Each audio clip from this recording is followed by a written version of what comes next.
നമ്മുടെ ആരോഗ്യത്തിൽ യൂറിക് ആസിഡിന് എന്ത് പ്രസക്തിയാണുള്ളത്? ചില ആൾക്കാരിൽ നമ്മളുടെ കാൽവിരലുകളിൽ പ്രത്യേകിച്ച് ബിഗ് ടോയിൽ ഉണ്ടാകുന്ന അസഹ്യമായ വേദനയും നീരും ഒരു ഡോക്ടറെ കണ്ട് ടെസ്റ്റ് ചെയ്യുന്ന സമയത്താണ് ഡോക്ടർ നിങ്ങളോട് പറയുന്നത് നിങ്ങളുടെ യൂറിക് ആസിഡ് ലെവൽസ് വളരെ ഹൈ ആണ്. ഈ കണ്ടീഷനെ വിളിക്കുന്നത് ഗൗട്ട് എന്നാണ്. ചില ആൾക്കാരിൽ ഇടയ്ക്കിടയ്ക്ക് ഉണ്ടാകുന്ന കിഡ്നി സ്റ്റോൺസ്, അതിൻ്റെ കാരണം ഒരുപക്ഷെ യൂറിക് ആസിഡ് എന്ന് ഡോക്ടർ നമ്മളോട് പറയുമ്പോഴാണ് നമ്മൾ യൂറിക് ആസിഡിനെ കുറിച്ച് കേൾക്കുന്നതും മനസ്സിലാക്കുന്നത്.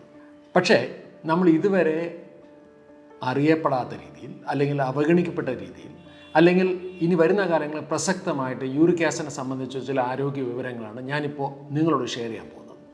അമിത രക്തസമ്മർദ്ദമുള്ള ആൾക്കാരിൽ പല ആൾക്കാരിലും യൂറിക് ആസിഡിൻ്റെ ലെവൽ വളരെ എലിവേറ്റഡ് ആണ്. അല്ലെങ്കിൽ ഇത്തരം ആൾക്കാരിൽ യൂറിക് ആസിഡ് ലെവൽ കുറയ്ക്കുമ്പോൾ അവരുടെ രക്തസമ്മർദ്ദം നോർമലൈസ് ചെയ്യുന്നതായിട്ട് കാണാറുണ്ട്. പ്രമേഹം, അമിതവണ്ണം, അമിതമായ രക്തസമ്മർദ്ദം, ഡിസ്ലിപ്പിഡീമിയ, അതായത് അവരുടെ ബ്ലഡിലുള്ള കൊളസ്ട്രോൾ ലെവൽസിലുണ്ടാകുന്ന വേരിയേഷൻസ്, ന്യൂറോ ഡീജനറേറ്റീവ് ഡിസീസ് ആയിട്ടുള്ള അൽസൈമേഴ്സും ഡിമെൻഷ്യയും, അതുപോലെ കാർഡിയോവാസ്കുലർ ഡിസീസസ്, ഇത്തരം രോഗങ്ങൾക്ക് യൂറിക് ആസിഡുമായിട്ട് ബന്ധമുണ്ട് എന്ന് പറഞ്ഞാൽ ഒരുപക്ഷെ നമ്മളെ സംബന്ധിച്ച് അതൊരു പുതിയ വാർത്തയായിരിക്കാം. അല്ലെങ്കിൽ ADHD, അതുപോലെ ഹൈപ്പർ ആക്ടിവിറ്റി ഉള്ള കുട്ടികളിൽ യൂറിക് ആസിഡിൻ്റെ ലെവൽസിലും വേരിയേഷൻസ് ഉണ്ട് എന്ന് പറഞ്ഞത് ഒരുപക്ഷെ അതൊരു പുതിയ വാർത്തയായിരിക്കാം.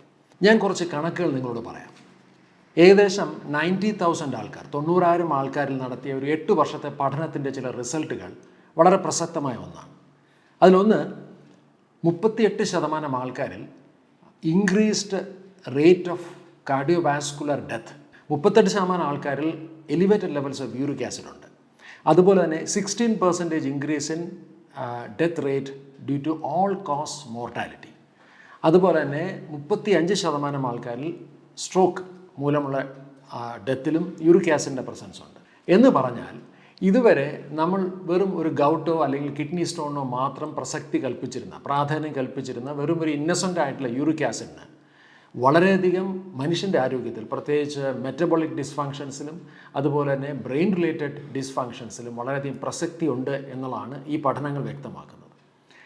നമുക്ക് ഇന്ന് ഈ വീഡിയോയിൽ നമ്മളിന്ന് എക്സ്പ്ലോർ ചെയ്യാൻ പോകുന്നത് ഇതിൻ്റെ ഒരു ഡീപ്പർ സയൻസാണ്.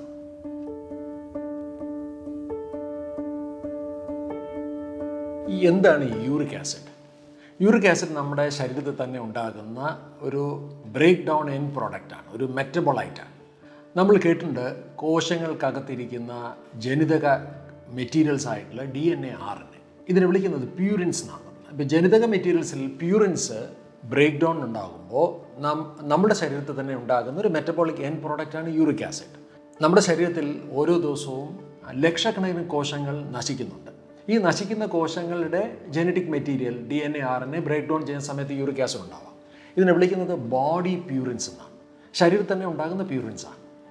ഇനി അല്ലാതെയും പ്യൂരിൻസ് കിട്ടാം. അത് പ്രധാനമായിട്ടും വരുന്നത് നമ്മൾ കഴിക്കുന്ന ഭക്ഷണത്തിൽ കൂടെയാണ്. അപ്പോൾ നമ്മൾ കഴിക്കുന്ന ഭക്ഷണത്തിൽ പ്രത്യേകിച്ചും സെല്ലുലാർ ഫുഡ്സിനകത്ത് പ്യൂരിൻസ് ഉണ്ട്. അതിനെ വിളിക്കുന്നത് ഡയറ്ററി പ്യൂരിൻസ് എന്നാണ്. ഈ പ്യൂരിൻസിൻ്റെ ബ്രേക്ക് ഡൗണിനകത്തും യൂറിക് ആസിഡ് ഉണ്ടാവും. പഠനങ്ങൾ പറയുന്നത് നമ്മുടെ ശരീരത്തിലുണ്ടാകുന്ന മൊത്തം യൂറിക് ആസിഡ് ഏകദേശം 3/4 വരുന്നത് നമ്മുടെ ബോഡിയിൽ നിന്നുള്ള പ്യൂരിൻസും 1/3 വരുന്നത് ജനറലി ഡയറ്ററി പ്യൂരിൻസുമാണ്. മറ്റൊന്ന് ഫ്രക്ടോസാണ്. പേര് കേൾക്കുമ്പോൾ തന്നെ അറിയാം, ഫ്രക്ടോസ് കൂടുതലും അടങ്ങിയിരിക്കുന്നത് ഫ്രൂട്ട്സുകളിലാണ്.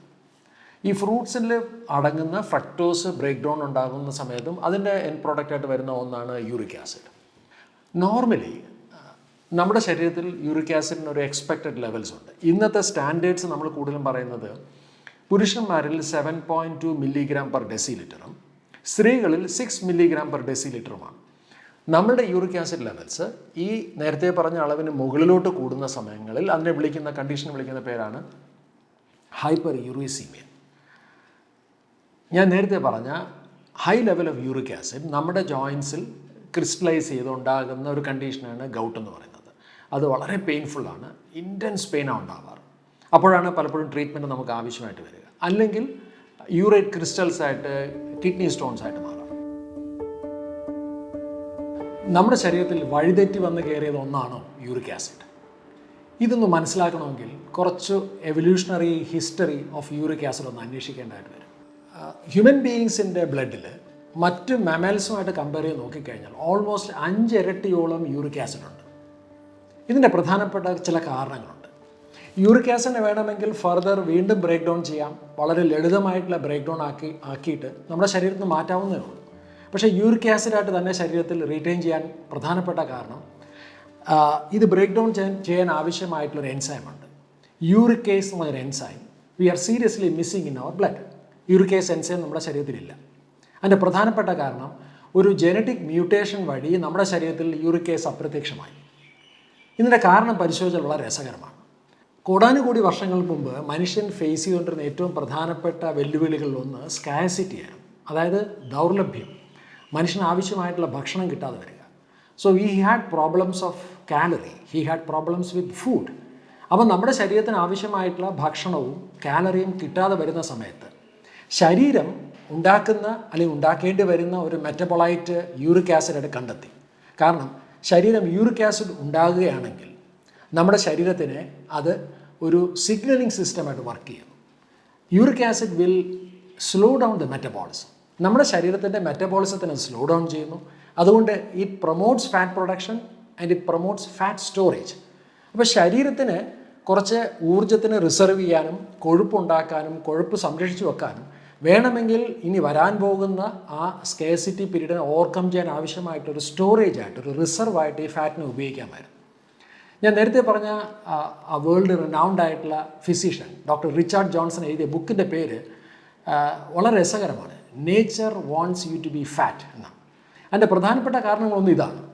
അപ്പോൾ യൂറിക് ആസിഡിൻ്റെ ലെവൽസ് എലിവേറ്റഡ് ആകുമ്പോൾ അതുണ്ടാക്കുന്നൊരു സിഗ്നലിംഗ് സിസ്റ്റം നമ്മുടെ ശരീരത്തിൽ കൂടുതൽ കൊഴുപ്പുണ്ടാക്കുന്നു, കൊഴുപ്പ് സ്റ്റോർ ചെയ്യുന്നു, നമ്മളുടെ ബ്ലഡ് പ്രഷർ വർദ്ധിപ്പിക്കുന്നു മാർജിനലായിട്ട്. കാരണം ശരീരത്തിന് കുറച്ചുകൂടി അത് എഫക്റ്റീവായിട്ട് നമ്മുടെ ഓർഗൻസിലോട്ട് ബ്ലഡ് എത്തിക്കുന്നു. എന്തിന്? നമ്മുടെ ബ്ലഡ് ഷുഗർ ലെവൽസ് വരെ വർദ്ധിപ്പിക്കുന്നു.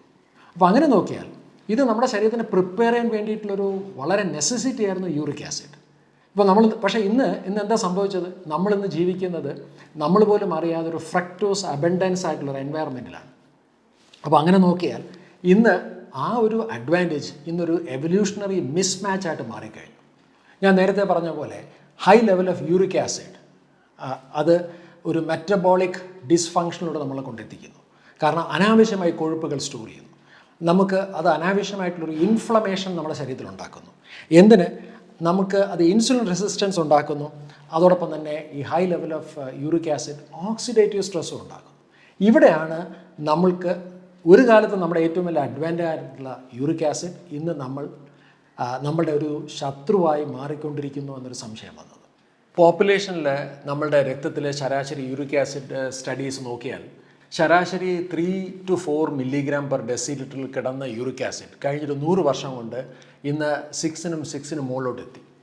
യൂറിക് ആസിഡ് നമ്മുടെ ശരീരത്തിലെ ഒരു വളരെ പ്രധാനപ്പെട്ട ഒരു കാർഡിയോ മെറ്റബോളിക് മാർക്കറാണ്. ഇതാണ് ഏറ്റവും പ്രാധാന്യമുള്ള കാര്യം. അതായത് നമ്മുടെ ശരീരത്തിലെ പല മെറ്റബോളിക് ഡിസ്ഫങ്ഷൻസിനും കാരണമാകുന്നുണ്ട്. 2018 പബ്ലിഷ് ചെയ്തൊരു ജാപ്പനീസ് സ്റ്റഡിയാണ്. 1600ഓളം ഡിമെൻഷ്യ ഇല്ലാത്ത ആൾക്കാരിൽ നടത്തിയൊരു പഠനത്തിൽ നിന്ന് വെളിവാക്കപ്പെട്ടത് യൂറിക് ആസിഡുമായിട്ടുള്ള സ്ട്രോങ് ആയിട്ടുള്ള ഒരു കോറിലേഷനാണ്. അതായത് 80% ആൾക്കാരിൽ ഇൻക്രീസ്ഡ് റിസ്ക് ഓഫ് ഡിമെൻഷ്യ, 55% ആൾക്കാരിൽ increased risk of Alzheimer's, 166% increase in vascular dementia, അതായത് തലച്ചോറിലോട്ടുള്ള രക്തക്കുഴലുകളിൽ ഉണ്ടാകുന്ന ഘടനാപരമായിട്ടുള്ള വ്യത്യാസം കൊണ്ടുണ്ടാകുന്ന ഡിമെൻഷ്യ. ഇന്ന് പല ഫിസിഷ്യൻസും, എസ്പെഷ്യലി ഫങ്ഷണൽ മെഡിസിനിൽ വർക്ക് ചെയ്യുന്ന പല ഫിസിഷ്യൻസും ഇന്ന് രക്തസമ്മർദ്ദത്തിന് മരുന്ന് നൽകുന്നതിന് മുമ്പ് ആ വ്യക്തികളിലെ യൂറിക് ആസിഡ് ലെവൽസ് പരിശോധിക്കുകയും യൂറിക് ആസിഡ് നിയന്ത്രണ വിധേയമാക്കുന്നതിൽ കൂടെ തന്നെ രക്തസമ്മർദ്ദത്തിന് മെഡിക്കേഷൻസ് ഒഴിവാക്കാൻ പറ്റും എന്ന് വരെ എക്സ്പീരിയൻസുകൾ ഇന്ന് പലപ്പോഴും ഷെയർ ചെയ്യപ്പെടാറുണ്ട്. ഇതിൻ്റെ പ്രധാനപ്പെട്ട കാരണം നമ്മുടെ ശരീരത്തിലെ രക്തക്കുഴലുകളുടെ ഇലാസ്റ്റിസിറ്റി മെയിൻറ്റെയിൻ ചെയ്യുന്ന ഒന്നാണ് നൈട്രിക് ഓക്സൈഡ്. പലപ്പോഴും high levels of uric acid compromises the effect of nitric oxide. അത് നഷ്ടപ്പെടുന്നത് കൊണ്ടായിരിക്കാം ഒരുപക്ഷെ സംഭവിക്കുന്നത്. വേൾഡ് എക്സ്പേർട്ട് ആയിട്ടുള്ള ഡോക്ടർ ഡേവിഡ് പേൾമട്ടർ പറയുന്നത് ഒരു ഹെൽത്തി ആയിട്ടുള്ള uric acid levels as far as metabolism is concern should be below 5.5. എങ്ങനെ യൂറിക് ആസിഡ് അറിയാൻ സാധിക്കും? നിങ്ങളുടെ വീട്ടിനടുത്തൊരു ലബോറട്ടറിയിൽ നിന്ന്, നല്ലൊരു ലബോറട്ടറിയിൽ നിന്ന് വളരെ ഈസി ആയിട്ട് യൂറിക് ആസിഡ് ലെവൽസ് ടെസ്റ്റ് ചെയ്യാൻ പറ്റും. അല്ലെങ്കിൽ ഇന്ന് ഇതിൻ്റെ പ്രാധാന്യം വർദ്ധിച്ച് നമ്മൾ ഗ്ലൂക്കോസ് ടെസ്റ്റ് ചെയ്യുന്ന പോലെ നമുക്ക് ഹോം ബേസ്ഡ് ആയിട്ടുള്ള യൂറിക് ആസിഡ് മോണിറ്റേഴ്സ് ഉണ്ട്, ഫിംഗർ സ്റ്റിക്സ് പോലുള്ള മോണിറ്റേഴ്സ് ഉണ്ട്. യൂറിക് ആസിഡിൻ്റെ ലെവൽസിനെ മോണിറ്റർ ചെയ്യുന്നതിൻ്റെ പ്രസക്തി മനസ്സിലായ സ്ഥിതിക്ക് നമുക്ക് അഥവാ യൂറിക് ആസിഡ് ലെവൽസ് കൂടുതലാണെങ്കിൽ നമുക്ക് എന്ത് ചെയ്യാൻ പറ്റും എന്നുള്ളതാണ് നമ്മൾ ഇനി ഡിസ്കസ് ചെയ്യേണ്ടത്. ചില കാര്യങ്ങൾ നമുക്കൊന്നും ചെയ്യാൻ പറ്റാത്ത കാര്യങ്ങളുണ്ട്. അത് നമുക്ക് മോഡിഫിക്കേഷൻ നടത്താൻ പറ്റാത്ത നോൺ മോഡിഫയബിൾ ഫാക്ടേഴ്സ് ഉണ്ട്. അതിൽ ഏറ്റവും പ്രധാനമായിട്ട് വരുന്ന ഒന്ന് സെക്സാണ്. പൊതുവെ നോക്കിക്കഴിഞ്ഞാൽ പുരുഷന്മാരിൽ യൂറിക് ആസിഡ് ലെവൽസ് കുറച്ച് ഹൈ ആണ്. നേരത്തെ ഞാൻ പറഞ്ഞ ഹെൽത്തി ലെവൽസ് നോക്കുമ്പോൾ തന്നെ മനസ്സിലാകും. 7.2 മില്ലിഗ്രാം പെർ ഡെസിലിറ്റർ ആണ് പുരുഷന്മാർക്ക് വച്ചിരിക്കുന്ന അപ്പർ ലിമിറ്റ്, സ്ത്രീകൾക്ക് 6 മില്ലിഗ്രാം പെർ ഡെസിലിറ്റർ ആണ്. ഇതിൻ്റെ പ്രധാനപ്പെട്ട കാരണം സ്ത്രീകളുടെ ശരീരത്തിലുള്ള ഈസ്ട്രോജൻ്റെ പ്രസൻസാണ്. അതുകൊണ്ടാണ് യൂറിക് ആസിഡ് ലെവൽസിന് അത്ര ഹൈ ആവാതിരിക്കാനുള്ള കാരണം. മറ്റൊന്ന് ജനറ്റിക് റീസൺസാണ്.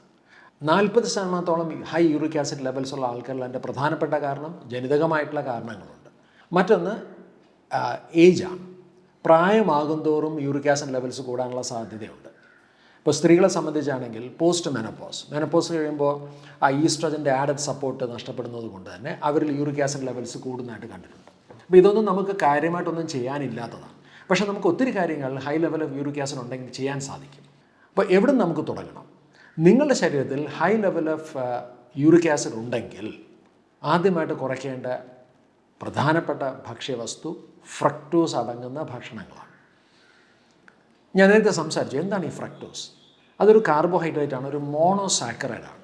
ഇപ്പോൾ പഞ്ചസാരയിൽ ഫ്രക്ടോസ് ഉണ്ട്. പഞ്ചസാരയിൽ 50-50 ആണ് ഗ്ലൂക്കോസും ഫ്രക്ടോസും. ഇതുകൂടാതെ ഏറ്റവും കൂടുതൽ ഫ്രക്ടോസ് കാണേണ്ടത് ഫ്രൂട്ട്സിലാണ്.